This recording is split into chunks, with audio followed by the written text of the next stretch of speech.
Hello दोस्तों, welcome back to the channel horizon classes. So दोस्तों, आज के इस वीडियो में हम theoretical framework of accounting chapter का पार्ट 2 देखेंगे दोस्तों। और आज की इस वीडियो में बड़े ही इंपॉर्टेंट टॉपिक्स होने वाले हैं दोस्तों।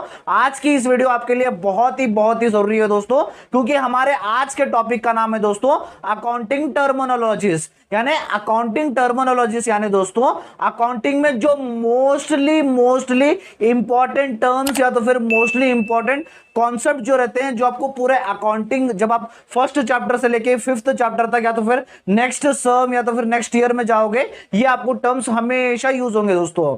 सो टोटल 13 मीनिंग्स है, 13 टर्म्स है दोस्तों, जो मैं आपको एक एक से डिटेल में समझाता जाऊंगा दोस्तों। बहुत ही इंपॉर्टेंट टॉपिक है दोस्तों। इस जो आज का वीडियो पढ़ा रहा हूं दोस्तों, उसमें से आपको एक नहीं तो दो, तो आपको 2 मार्क्स के लिए कौन सा तो एक टॉपिक पूछ सकता है दोस्तों, कौन सा तो एक मीनिंग पूछ सकता है दोस्तों। सो चलिए दोस्तों, आज का वीडियो हमारा इंपॉर्टेंट है, हमारे वीडियो की हम शुरुआत करते हैं दोस्तों। चलिए हमारे टॉपिक की शुरुआत करते हैं दोस्तों। जैसे मैंने कहा, टॉपिक है हमारा अकाउंटिंग टर्मिनोलॉजीज, यानी जो भी इंपॉर्टेंट टर्म्स या तो फिर कॉन्सेप्ट्स होंगे वो सारे आपको अकाउंटिंग टर्मिनोलॉजीज के अंदर पढ़ेंगे दोस्तों। अगर आपको अकाउंटिंग टर्मिनोलॉजी क्या होता है, मीनिंग भी लिखना आना चाहिए, तो पहले हम अकाउंटिंग टर्मिनोलॉजी का मीनिंग समझेंगे। उसके बाद जो 13 टर्म्स है इंपॉर्टेंट, वो सारे एक एक से समझेंगे दोस्तों। सो चलिए दोस्तों, अकाउंटिंग टर्मिनोलॉजी के मीनिंग से शुरुआत करते हैं। Accounting terminology is the language of accounting. It is used to describe accounting concepts and terms such as assets, liabilities, incomes, expenses, etc. So accounting terminology एक लैंग्वेज है दोस्तों अकाउंटिंग में, जो डिस्क्राइब करता है सारे अकाउंटिंग टर्म्स को या तो फिर सारे अकाउंटिंग कॉन्सेप्ट्स को। जो भी अकाउंटिंग में कॉन्सेप्ट्स या तो फिर अकाउंटिंग टर्म्स है, उन सारों को डिस्क्राइब करता है अकाउंटिंग टर्मिनोलॉजी है दोस्तों। जैसे कॉन्सेप्ट्स होते हैं, इनकम क्या होता है, एसेट्स क्या होते हैं, लायबिलिटीज क्या होती है, एक्सपेंसेस क्या होती है, वो सारे आपको अकाउंटिंग टर्मिनोलॉजी के अंदर पढ़ना होता है दोस्तों। ये हो गया दोस्तों हमारे अकाउंटिंग टर्मिनोलॉजी का मीनिंग दोस्तों। चलिए वन बाय वन जो 13 कॉन्सेप्ट्स है, वन बाय वन उसे डिटेल डिस्कस करेंगे दोस्तों। फर्स्ट है दोस्तों एसेट्स। एसेट्स क्या होते हैं देखते हैं दोस्तों। Assets are anything that the business owns and can use to generate income. Assets कुछ भी चीज होती है दोस्तों जो कंपनी के नाम पे होती है। कंपनी के नाम पे ने ये जो कंपनी या तो फिर बिजनेस उसकी ओनर रहती है, जिसकी मदद से कंपनी को पैसा कमाने यानी इनकम जनरेट में मदद होती है, उसे हम कहेंगे एसेट्स। यानी एसेट्स यानी जो भी कंपनी के नाम पे चीज होती है उसे हम एसेट्स कहते हैं दोस्तों। जैसे एग्जांपल के तौर पर लैंड हो गया, बिल्डिंग हो गया, फर्नीचर हो गया, या तो फिर कह लीजिए आप मशीनरी हो गया, ये सारे आपके एसेट्स के अंदर आते हैं दोस्तों। उसके बाद सेकेंड है liabilities. Liabilities are amount that the business owes to others. So liabilities पैसा होता है दोस्तों जो कंपनी को दूसरे को पे करना होता है। दूसरे को पे करना है, एग्जांपल मैं आपको हिंदी टर्म में समझा दूं तो लायबिलिटीज को कहेंगे उधारी। उधारी यानी उधारी कब होगी, जब हम दूसरों को पे करना रहेगा, उसे हम उधारी कहेंगे। जैसे एग्जांपल के तौर पर कंपनी ने रॉ मटेरियल्स किसी के पास से उधार लिए हैं, सप्लायर के पास से उधार लिए हैं, तो वो लायबिलिटीज में आएंगे। या तो फिर किसी को पैसा पे करना है, कंपनी किसी के पास से उधारी पे पैसा लिया है, वो सारे लायबिलिटीज के अंदर आते हैं दोस्तों। उसके बाद थर्ड टर्म है दोस्तों इक्विटी। इक्विटी किसे कहते हैं? It represents the net worth of the company. This is calculated by subtracting total assets from total liabilities. So दोस्तों इक्विटी होता है कंपनी का नेटवर्थ, यानी कंपनी का नेटवर्थ को ही हम इक्विटी कहते हैं, यानी कंपनी का नेटवर्थ कितना है ऐसा पूछते हैं तो इक्विटी होगा दोस्तों। ये कैसे कैलकुलेट करते हो आप? ये आप कैलकुलेट करते हो जितने भी आपके कंपनी के पास एसेट्स है, एसेट्स में से जब आप लायबिलिटीज को माइनस करोगे तो आपको पता चल जाएगा कि कंपनी का इक्विटी कितना है दोस्तों। उसके बाद हमारा फोर्थ टर्म है इनकम। इनकम या तो फिर कह लीजिए रेवेन्यू।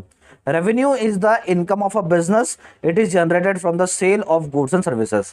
रेवेन्यू को हम कंपनी का इनकम भी कहते हैं दोस्तों। जो अब कैसे जनरेट होगा रेवेन्यू एक कंपनी में, कैसे जनरेट होगा? जब कंपनी गुड्स एंड सर्विसेज बेचेगी, बेचे के बाद जितना भी टोटल पैसा कंपनी में आता है उसे हम कहेंगे दोस्तों इनकम। उसके बाद नेक्स्ट है expenses. Expenses are the cost of doing business. It is money that has gone out of the business such as salaries paid, rent paid, etc. Expenses होता है दोस्तों कॉस्ट जो कंपनी को लगता है बिजनेस करते टाइम, यानी ये पैसा आपका बाहर जाता है जैसे एक्सपेंसेस पे करने के लिए, जैसे सैलरी पे करे, रेंट पे करे, इलेक्ट्रिसिटी बिल पे करे, ये सारा आपका एक्सपेंसेस आता है। यानी एक्सपेंसेस एक साल के अंदर आपको जो भी बिजनेस करने के लिए छोटे छोटे या तो फिर बड़े बड़े खर्चे लगते हैं वो सारे आपके एक्सपेंसेस के अंदर आते हैं दोस्तों। उसके बाद नेक्स्ट है प्रॉफिट। प्रॉफिट क्या होता है? Profit is the net income for a company और revenue minus expenses. So profit होता है दोस्तों नेट इनकम, एक साल में कंपनी ने कितना नेट इनकम जनरेट किया, ये आप कैसे कैलकुलेट करोगे, ये आप कैलकुलेट करोगे रेवेन्यू, यानी रेवेन्यू जो आपने गुड्स सेल किए उसमें से जब आप सारे एक्सपेंसेस माइनस करोगे तो आपको पता चल जाएगा कि एक साल में आपने कितना प्रॉफिट कमाया। समझ गए दोस्तों। उसके बाद नेक्स्ट है लॉस। लॉस क्या होता है? Loss is a decrease in net income that is outside the normal operations of the business. अगर लॉस कभी भी एक बिजनेस में आया तो आपके जो भी नेट इनकम होता है उसमें से डिक्रीज होता है, कम होता है, नेट इनकम आपका कम होता है। ये आपके नॉर्मल ऑपरेशंस में से लॉस नहीं आता, क्योंकि आप एक्सपेक्टेशन नहीं लगा सकते कि हमें ये चीज होगी और ये हमारी चीज होगी तो हमारी कंपनी को लॉस होगा। ये नॉर्मल ऑपरेशन से बाहर आता है। जैसे एग्जांपल के तौर पर आपके पास आपकी कंपनी में चोरी हो गई या तो फिर आपकी कंपनी में आग लग गई, ये सारे अगर चीजें आएंगे तो आपकी कंपनी को लॉस होगा। दोस्तों इतने सारे टर्म्स क्लियर हो गए दोस्तों। आई होप आपको यहां तक तो समझने आ गया होगा दोस्तों। अब बढ़ते हैं हमारे नेक्स्ट टर्म की तरफ। उसके बाद दोस्तों हमारा 8th टर्म है जर्नल। जर्नल क्या होता है देखते हैं दोस्तों। Journal is a detail record of all transaction done by business. So journal entry एक बुक्स ऑफ अकाउंट्स होती है दोस्तों। सो जितने भी ट्रांजैक्शन एक कंपनी करती है एक साल के अंदर वो सारे रिकॉर्ड किए जाते हैं जर्नल एंट्री में दोस्तों। जैसे एक एग्जांपल के तौर पर purchase a machinery by cash of rupees 80,000। Company ने क्या किया, मशीनरी परचेज किया कैश देके 80,000 रुपीज। तो उसके दो एंट्रीज बनते हैं दोस्तों जर्नल एंट्रीज में। जैसे मशीनरी अकाउंट डेबिट होता है to cash account. So machinery debit हो रहा है टू कैश अकाउंट 80,000 आ जाएगा दोस्तों। ये हो गया हमारे जर्नल एंट्रीज, यानी पर्टिकुलर जितने भी ट्रांजैक्शन अभी कंपनी में होते हैं वो सारे डिटेल तरीके से लिखे जाते हैं आपके जर्नल्स में दोस्तों। उसके बाद 9th है लेडजर।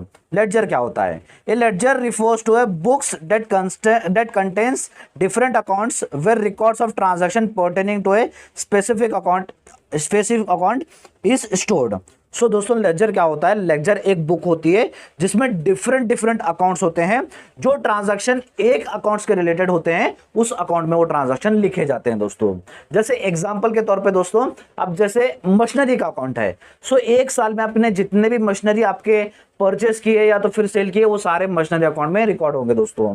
उसके बाद कैश अकाउंट होता है। एक साल में आपने कैश से कितना रॉ मटेरियल्स परचेस किया या तो फिर बेचे के बाद कितना कैश आया वो सारा कैश अकाउंट में रिकॉर्ड होता है दोस्तों। और एक एग्जांपल ले लेता हूं मैं दोस्तों। जैसे आपने जो भी परचेस किया एक साल में जितने रॉ मटेरियल्स परचेस किए वो सारे परचेस अकाउंट में, डिफरेंट अकाउंट आपके लेजर्स अकाउंट में बनते हैं दोस्तों। एक ट्रांजैक्शन जो उसके रिलेटेड होता है उस अकाउंट के रिलेटेड वो सारे ट्रांजैक्शन उस अकाउंट में आते हैं दोस्तों।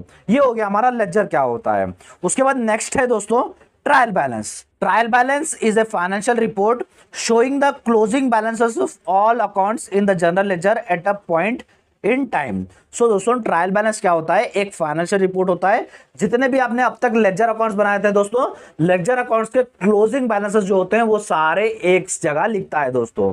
जैसे डेबिट में जितने भी क्लोजिंग बैलेंस के डेबिट में लिखने हैं ट्रांजैक्शन वो सारे डेबिट में लिखता है। जितने भी क्लोजिंग बैलेंस आपके ट्रांजैक्शन के लेजर्स के वो सारे क्रेडिट में लिखता है दोस्तों। सो उन सबको टैली करें तो आपको ये मालूम होता है कि आपके लेजर अकाउंट्स राइट है या तो फिर नहीं। ये ट्रायल बैलेंस से आप पता लगाते हो, इसे हम ट्रायल बैलेंस कहते हैं दोस्तों। उसके बाद 11th है ट्रेडिंग अकाउंट। ट्रेडिंग अकाउंट क्या होता है देखते हैं दोस्तों। ये trading account is a financial statement that summarises the direct cost and revenues associated with the trading activities of a business.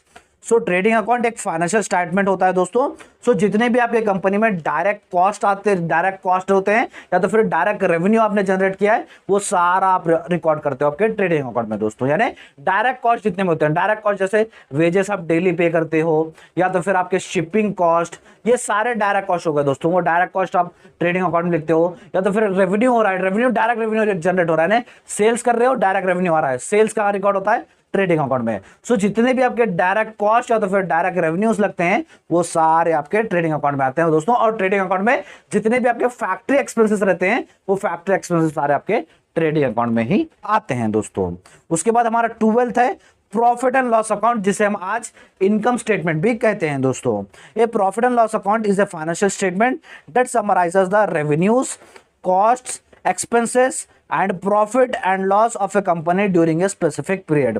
So profit and loss account एक तरह का फाइनेंशियल स्टेटमेंट है, जैसे नाम से ही पता चल रहा है दोस्तों, जितना भी प्रॉफिट होगा या तो फिर कंपनी को जितना भी लॉस हो रहा है वो सारा पता कर सकते हो प्रॉफिट एंड लॉस अकाउंट के जरिए। और प्रॉफिट एंड लॉस अकाउंट में क्या क्या रिकॉर्ड करते हो आप, सारे जितने भी आपके रेवेन्यूज हो रहे हैं वो रिकॉर्ड करते हो, जितना भी कॉस्ट आ रहा है वो रिकॉर्ड करते हो, एक्सपेंसेस जितना भी आ रहा है वो रिकॉर्ड करते हो, जिससे आपको डायरेक्ट प्रॉफिट एंड लॉस जो भी हो रहा है कंपनी को वो आपको मिल जाता है through the profit and loss account दोस्तों। उसके बाद लास्ट और हमारा important term balance sheet. Last company बनाती है बैलेंस शीट की टैली करने के लिए। A balance sheet is a financial statement that contains details of A companies assets and liabilities at a specific point in time. So balance sheet एक financial statement होता है दोस्तों, जो कंपनी के पास जितने भी असेट्स है या तो फिर कंपनी के पास जितने भी लायबिलिटीज पे करने हैं वो सारे आप बैलेंस शीट में रिकॉर्ड करते हो दोस्तों। और बैलेंस शीट से आपके कंपनी का फाइनेंशियल पोजीशन पता चलता है थ्रू दी बैलेंस शीट दोस्तों। सो दोस्तों ये थे हमारे 13 इंपॉर्टेंट टर्म्स जो आपको अकाउंटिंग करते टाइम यूज होंगे। अभी बहुत ही सारे दोस्तों अकाउंटिंग टर्मिनोलॉजी में, लेकिन ये इंपॉर्टेंट जितने मुझे इंपॉर्टेंट लिए वो सारे मैंने यहाँ पर समझाए हैं दोस्तों। और ये आपको 2 मार्क्स के लिए कभी भी पूछता है, इसमें से आपको एक या तो फिर 2 तो कंपल्सरी पूछेगा, लेकिन पूछने से अच्छा है ये आपको आगे बहुत ही हेल्पफुल होगा वीडियो, क्योंकि आपको ये वर्ड्स बार बार आपको अकाउंटिंग करते टाइम देखने को मिलेंगे दोस्तों। सो दोस्तों ये था हमारा आज का वीडियो दोस्तों। आई होप आपको हमारा आज का वीडियो अच्छा लगा होगा। और जैसे आप जानते हो दोस्तों, मैं फाइनेंशियल अकाउंटिंग की क्लासेस स्टार्ट कर दिया था, जिसके प्लेलिस्ट का मैं आपको डिस्क्रिप्शन बॉक्स में दूंगा, जहां पर आपको जहां से जितने भी क्लासेस आपको इस सब्जेक्ट के आएंगे वो सारे आपको एक ही जगह पर मिल जाएंगे दोस्तों। और एक बात, मैं जो अपना फर्स्ट पार्ट 1 करवा दिया था दोस्तों, उसका भी लिंक मैं आपको डिस्क्रिप्शन बॉक्स में दूंगा, एक बार डिस्क्रिप्शन बॉक्स चेक कर लीजिएगा दोस्तों। अगर हमारा आज का वीडियो अच्छा लगा तो वीडियो को लाइक कर दीजिए, चैनल को सब्सक्राइब कर लीजिएगा और अपने सारे फ्रेंड्स के साथ इस वीडियो को शेयर कर दीजिएगा दोस्तों। सो दोस्तों मिलते हैं हमारे नेक्स्ट वीडियो में।